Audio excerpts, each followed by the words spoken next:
Qu'a décidé la Chambre d'appel de la CPI aujourd'hui dans l'affaire Bemba? Aujourd'hui, 8 juin 2018, la Chambre d'appel de la Cour pénale internationale a identifié des erreurs qui ont affecté la décision de la Chambre de première instance 3 condamnant M. Bemba. La Chambre d'appel a conclu à la majorité que la Chambre de première instance avait condamné à tort M. Bemba pour des actes criminels spécifiques qui étaient en dehors de la portée de l'affaire et que les procédures relatives à ces actes doivent être interrompues. La Chambre d'appel a aussi constaté que M. Bemba ne saurait être tenu pénalement responsable au sens de l'article 28 du Statut de Rome des crimes qui ont été commis par les troupes du MLC pendant l'opération menée en République centrafricaine, et qu'il doit en être acquitté. Cela tient du fait que la Chambre de première instance avait commis des erreurs graves en constatant que M. Bemba n'avait pas pris toutes les mesures nécessaires et raisonnables pour empêcher ou réprimer les crimes des troupes du MLC. Ainsi, la Chambre d'appel a considéré à la majorité qu'il était approprié d'annuler la condamnation et de prononcer un acquittement. La Chambre d'appel a également rejeté les appels de M. Bemba et du procureur contre la peine prononcée par la Chambre de première instance 3. Cette décision peut-elle faire l'objet d'un appel? Non, il n'est pas possible de faire appel contre un jugement de la Chambre d'appel. L'acquittement est donc définitif.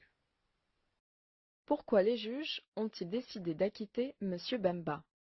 Après examen de toutes les observations écrites et orales des parties et des participants, la Chambre d'appel a conclu, à la majorité, que la Chambre de première instance 3 avait commis des erreurs à deux égards importants. Premièrement, elle avait condamné à tort M. Bemba pour des actes criminels spécifiques qui étaient en dehors de la portée des charges telles que confirmées. Et, deuxièmement, la Chambre de première instance a commis des erreurs graves en examinant la question de savoir si Jean-Pierre Bemba avait pris toutes les mesures nécessaires et raisonnables pour empêcher, réprimer ou punir la commission des autres crimes relevant de l'affaire par ses subordonnés, ou de soumettre cette question aux autorités compétentes. Plus spécifiquement, la Chambre de première instance a commis une erreur dans son évaluation des motivations de M. Bemba, ainsi que des mesures qu'il aurait pu prendre compte tenu des restrictions auxquelles il devait faire face, en tant que chef militaire éloigné de ses troupes déployées à l'étranger, pour enquêter sur les crimes et en poursuivre les auteurs. De la question de savoir si Jean-Pierre Bemba avait entrepris des démarches pour renvoyer les allégations de crimes devant les autorités de la République centrafricaine, et s'il avait intentionnellement limité le mandat des commissions et des enquêtes qu'il avait mises en place.